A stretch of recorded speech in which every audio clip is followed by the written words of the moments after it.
Assalomu alaykum. Forever oilam, aziz mehmonlar, hamkorlar, liderlar.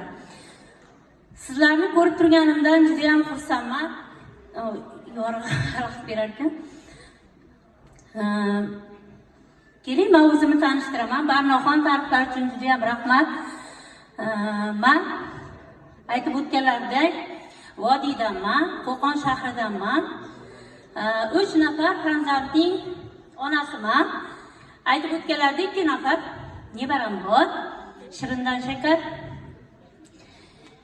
An'anaviy hayotda meni kasbim Qo'qon shahar DSNMda sanitariya nazorat bo'limida vrach laborant bo'lib ishlaganman. Tarmoqli marketingga 2003 yilda kirib kelgan ekanman.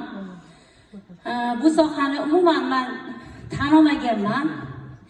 Sababi men o'zim ishimda jiddiy ish bo'lgani uchun bu sohaga ko'rishim qiyin bo'lgan. Meni bu sohaga birinchi meni taklif qilgan inson meni o'zimni singlim Dilobar Solijonova bo'ladi. U taklif qilgan paytida u ham yaxshigina korxonada faoliyat yuritardi.